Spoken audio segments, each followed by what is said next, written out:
Pagpasensyahan nyo na ho at medyo harsh at medyo hard itong workshop po natin ngayon. Kailangan ko po kayong gisingin eh. Minsan kasi, yung mga simpleng salita na mababanggit ko po sa inyo ngayon, baka yan ang magtulak sa inyo para magtagumpay kayo sa buhay. 'Di ba? Eto pa, mali ng maraming negosyante. Nagfo-focus sila sa aesthetics o itsura ng magiging store nila. Nako, ang dami ko nakitang mali dyan. 'Di ba? Yung inuna yung ganda, sosyal, elegante na itsura nung nung shop nila. Pero nakalimutan nila na magkandak muna ng market study, thorough feasibility study dun sa location, 'di ba? So what usually happened is naubos yung pera, ang ganda-ganda ng store pero nilalangaw, 'di ba? Meron namang negosyante na hindi naman ganong kaganda yung outlet niya, hindi naman ganong kaganda yung store niya, at hindi naman ganong kasosyal, pero magugulat ka, pinuputakti ng tao, ang dami bumibili. Bakit? Nailagay niya sa tamang location yung negosyo niya, no? Yung aesthetics, secondary sa priority niya. Kahit magbayad ako ng upa na mahal, pero alam ko naman, sigurado may bayar ako dito, no? Kagaya nun, bigyan ko lang po kayo ng example. Ito, based on my own experience, no? Meron po kaming isang outlet sa Retiro, Quezon City. So, yung outlet po namin sa Retiro, Quezon City, nung isang shop po namin, ang renta po namin dun is 49,000 monthly. Okay? 49,000 monthly. Ang negosyo po namin is personal care services, yung Mayumi Beauty Center nga. So, kung isipin mo, 49,000 monthly, paano ka makakaupa dyan? Diba? Pero, nilagay ko po yung aesthetic or yung personal care services business ko doon sa sentro, kung saan maraming katabing salon, may mga katabing personal care services din, may mga katabing dental, may mga katabing yung kumbaga kaparehas na negosyo, 'di ba? So nagulat kami, medyo kinakabahan po kami noon bago namin i-operate, pero nagulat po kami yung tao po talaga doon spender. Ibig sabihin, yung clinic ko po na yon ang isa po sa pinakamalakas kumita na clinic kasi perfect yung location niya, no? Para doon sa negosyo. Kaya kaya yun importante po talaga. Ayan, coming from my own experience na, no? Meron din naman mga location kami na inakala namin na sobrang lakas kasi ang sobrang ganda ng location namin, pero yung buying behavior ng tao dun hindi maganda eh. So hindi pa rin siya nagpipick ng sales kamukha nung sa ibang branches namin, no? As a matter of fact, yung malapit nga dito kay Chef Tony sa Mayumi Beauty Center namin dito sa Visayas Avenue, yun yung nag-iisa na lang po kaming bukas doon sa building na yun sa second floor, no? At yung mga katabi namin lahat namatay na. Dahil napakaganda po ng location along Visayas Avenue, ang lakas po ng sales nun. So, ganon. So, kailangan aralin po talaga natin, no? Aralin natin siya. Boss RD, ask ko lang po, anong indicator na need na natin mag-scale ng business? Profitability. Okay? Ibig sabihin, pwede mo nang i-expand, pwede mo nang i-scale yung negosyo mo kapag hindi ka na nag-aabono or kumikita ka na may regular income ka na monthly doon sa business na yon. So that's one indicator. Second indicator is pagka yung customer na ang naghahanap sa'yo nung negosyo mo, 'di ba? Example, ang presence mo lang is Quezon City. Marami na naghahanap sa iyo sa Parañaque, marami na naghahanap sa iyo sa Las Piñas, marami na naghahanap sa iyo sa Pasig area, sa Marikina area. O that's an indicator na yung customer mo nire-request ka na. Ibig sabihin, may mga kagaya rin nung customer mo na tao doon sa location na 'yon. So, 'yun na yung isang malaking indicator na dapat ka na talagang mag-expand or pwede ka nang pumunta doon, no? Sa mag-expand ng negosyo. Ayan. So, 'yun yung mga indicator. Tapos, ang isa pang indicator, no, kapag mag-e-expand ka na, kapag sufficient na yung budget mo for marketing. Ayan. Kasi, ang business expansion, dapat increase ka rin ng spending mo or ng paggastos mo or ng expenses mo sa marketing, no? Ang topic po natin ngayon is, it's something po na pwede kayong mainis at magalit sa akin ngayong oras na to. Okay? So, discover what's outside of your comfort zone. So, that's our topic for today. No? Pagpasensyahan nyo na ho at medyo harsh at medyo hard itong workshop po natin ngayon. Kailangan ko po kayong gisingin eh.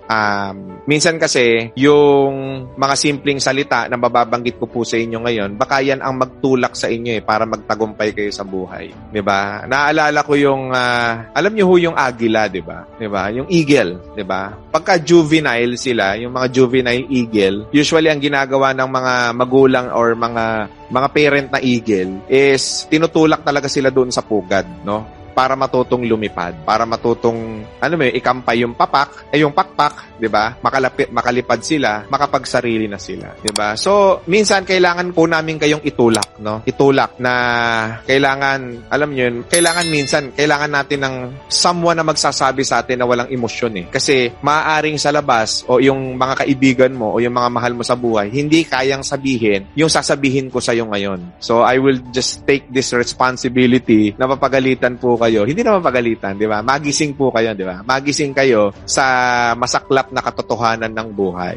So, medyo hard po yung topic po natin ngayon. Kaya ako sinabing medyo hard po ang topic po natin ngayon. Kasi marami po ang in denial na mga negosyante. Ito na ibig sabihin ng in denial, hindi nila ina-accept sa sarili nila na sila yung nagiging cause ng failure ng negosyo nila or ng buhay nila. Marami sa mga Pilipino, sa mga kagaya natin ngayon, di ba? Maaring kapitbahay nyo, maaring kamag-anak nyo, o maaring kayo, di ba? Minsan, hindi natin ina-admit Nahihirapan tayong tanggapin yung katotohanan na tayo ang may kasalanan kung bakit ganito tayo sa buhay natin ngayon, di ba? Masyado tayong maraming sinisisi. Sinisisi natin kapitbahay natin, sinisisi natin gobyerno, sinisisi natin kamag-anak natin, sinisisi natin ibang tao. Kaya naman ako nagkaganito kasi ganito Kaya miserable buhay ko kasi ganyan, kasi ganito, kasi wala akong puhunan, kasi ganito. Those are what we call victim thoughts, no?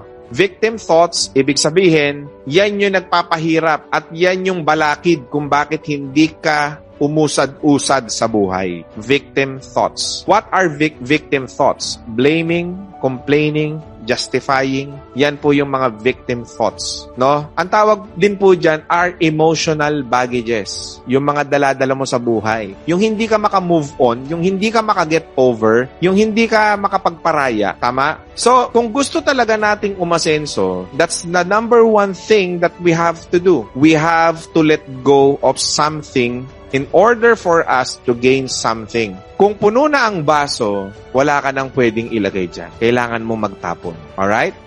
So, yan po, no? So, bakit ko po sinasabi sa inyo yan? Because, yan ang unang-una nating naiisip kasi naandun tayo sa state of comfort, di ba? Komportable tayo. Comfort zone. Ano ba yung mga comfort zone natin, di ba? Ang comfort zone natin is minsan yung habit natin. Yung old habits natin, yun yung comfort zone natin. Ano ba yung mga old habits natin? Yung old habits natin na gigising ka tanghali, titignan mo lang yung CCTV saglit, pupunta ka sa tindahan mo, hi, hello ka lang, alis ka na. Yung old habits natin na, okay lang yan. Basta kumikita, basta nag-ooperate, okay lang yan. Yung word na okay lang, that you do not have a goal, no? You do not have a vision to your business. Yung okay ka lang, na mediocre ka. Okay ka lang na average ka. So, yun po yung comfort zone. Diba? Procrastination, yung manyana habit. Yung pwede mo naman gawin ngayon, pero ipinagpapabukas mo pa. Or sa susunod na linggo na. Or sa susunod na buwan. That is your comfort zone. Ano pa yung comfort zone natin? Na mas masarap ho na pumetics kaysa magtrabaho. Na mas masarap ho maging stagnant kaysa mag-seek ng growth. Na mas masarap ho, diba? Na ganyan ka lang, na stagnant ka lang, na komportable ka lang, kasi ang iniisip mo, okay na ako sa ganito at simpleng buhay. Nabubuhay naman tayo May kinakain naman tayo araw-araw. Okay pa naman yung hanap buhay natin, nakakapag-provide pa sa atin. Right? Diyan ho, guilty kayo. Yung marami sa inyo. Whether you admit it to me or not, guilty tayo dyan. Dahil, komportable ka Yun na yung nakasanayan mo. Right? Yun na yung nakasanayan mo. Dito ako, petics na ako dito Chill na ako dito, relax na ako dito, okay na ako dito. Okay na ako sa ganitong setup. Remember na ang buhay po natin, hindi siya stagnant. Pagmasdan nyo po ang relo nyo. I mean, literally. Tignan nyo ho ngayon. Tignan nyo ho yung relo nyo ngayon. Literal. Tignan nyo ho. Hindi ho ba ang relo natin tumatakbo? Na kada segundo lumilipas, kada minuto lumilipas, kada oras lumilipas, kada araw lumilipas. Matulin na tumatakbo ang panahon. Sa pagtakbo ng panahon, matuli na nagbabago, no? Ang panahon din, 'di ba? Yung dating kumikita ka ng malakas, maaaring ngayon hindi na. Kasi tumatakbo nga ang oras Nagbabago nga ang panahon. And we have to accept the fact that it is inevitable. Hindi natin maiiwasan yan. And 1 year from now, tatanda ka. Iedad ka. Magkaka-wrinkles ka, tatanda ka, tumatanda mga anak mo, tumatanda mga magulang mo, umaandar ang buhay. So that's the nature of life. Ganon ang buhay. So, ibig sabihin, kung lahat gumagalaw, hindi ka dapat stagnant. Hindi ka dapat komportable, na nakukomportable ka lang, na nandun ka lang sa loob ng comfort zone mo. You have to get out of your comfort zone. You have to, change your old habits. You have to eliminate those victim thoughts. You have to eliminate those negative thoughts. You have to forgive. You have to forget din, diba? Kailangan mo mag-move forward. And you also have to accept the fact that if it's moving, yung lahat ng bagay ay gumagalaw, lahat ng bagay ay, lumilipas, dapat matulin ka rin na nakakasabay. Diba? So what do I mean? Ano hong ibig kong sabihin? Ang ibig kong sabihin is, gusto ko magkaroon tayo ng realization ngayon.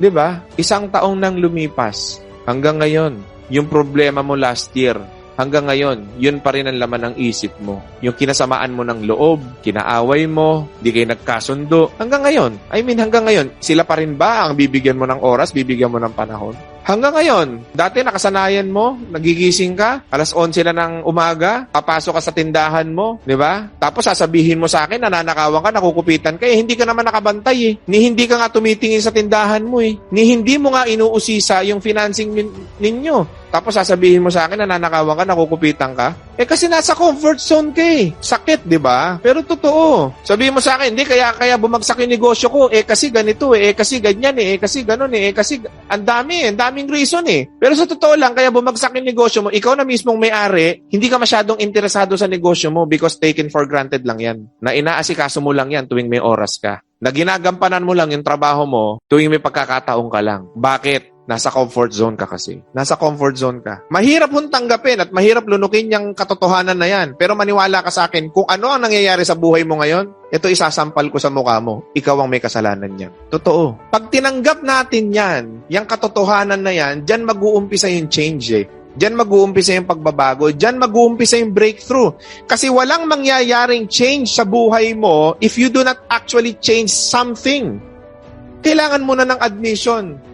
Ako talaga may kasalanan. Kailangan mong tanggapin dun Doon ka mag-uumpisa. Yun ang starting point of success. Na wala ka ng ibang titignan. Focus ka sa sarili mo. Focus ka sa goal mo. Focus ka doon sa direksyon na gusto mong puntahan. Distraction, emotional baggages, negativity, set aside mo muna yan. Umpisan mo muna sa sarili mo. You have to accept the fact na ikaw ang may kasalanan sa buhay mo. Admission. Even sa health Marami nagsasabi, ang dami kong sakit ngayon, dami kong nararamdaman, kaya hindi ako nagtatrabaho.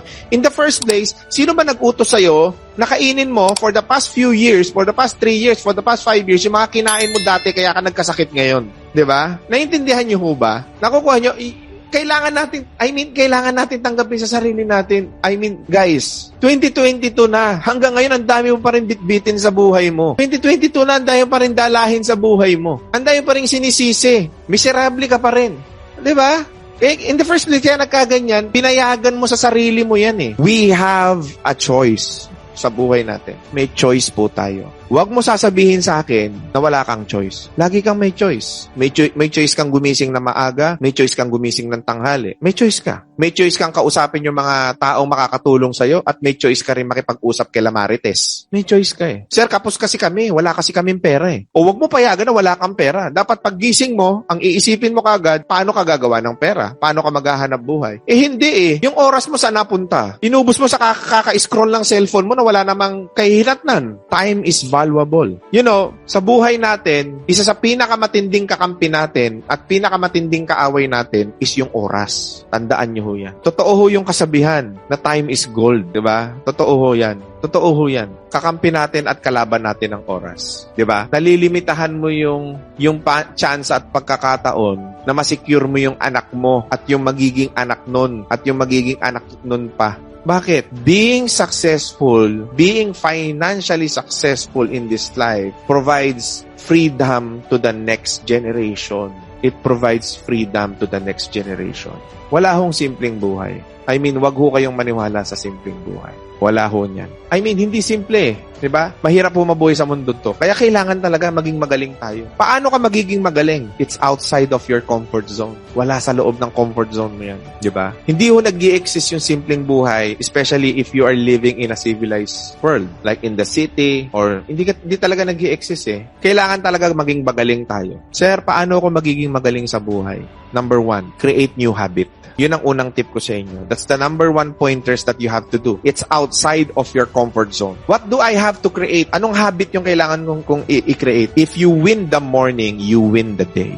Totoo po yan. If you win the morning, you win the day. Umpisahan nyo ho din. Gising ka ng maaga. Huwag nyo munang galawin yung cellphone ninyo. Pigilan nyo muna yung sarili nyo. Kasi maniwala ka sa akin, pag gising mo, dalawang bagay ang hinahanap mo. Yung cellphone mo at kung malabo yung mata mo, yung salamin mo. Tama? Set aside mo muna yan. Huwag mo muna kunin yung cellphone mo. Unang gawin mo, pag gising mo sa umaga, pray ka. Huwag mo na kunin ang cellphone mo, mag-pray ka muna. Na sana buong araw, pagpalaing ka, makatagpo ka ng mga tao, oportunidad. Doon mo na, meditate. First thing in the morning, you meditate. Once na matapos mo yung meditation for 5 to 10 minutes, meditation, prayer, kuha po kayo ng ballpen at papel. Or kunin niyo po yung cellphone ninyo. Huwag po kayong pupunta sa Facebook, sa YouTube, sa TikTok, sa Instagram, sa Twitter. Punta ho kayo sa notes. Sulat nyo ho yung mga goals nyo for the day. Yung mga gusto nyo ma-accomplish for the day. Okay? Alam mo, hindi mo naman kailangan tanggapin yung mga sinasabi ko. Kailangan mo lang tignan yung sarili mo ngayon. Yun lang. At marirealize mo na yung lahat ng sinasabi ko sa iyo ngayon is totoo, nangyayari sa buhay mo ngayon. Maniwala ka sa akin. Bago ka matulog, diba? Pray ka muna bago ka matulog ngayon. I-realize mo, ano yung mga dapat mong ipagpasalamat sa Diyos. Ang dami. Ang dami. Sobrang dami. Sobrang dami. Hindi mo kayang bilangin. Baka kahit yung between sa langit, kulang sa ginawang buti sa iyo ng Diyos. Kulang. Kaya, being a bigger person starts at realizing that you are actually bigger than before. Kailangan ma-realize mo yan. And when you actually start to realize that, progress continues.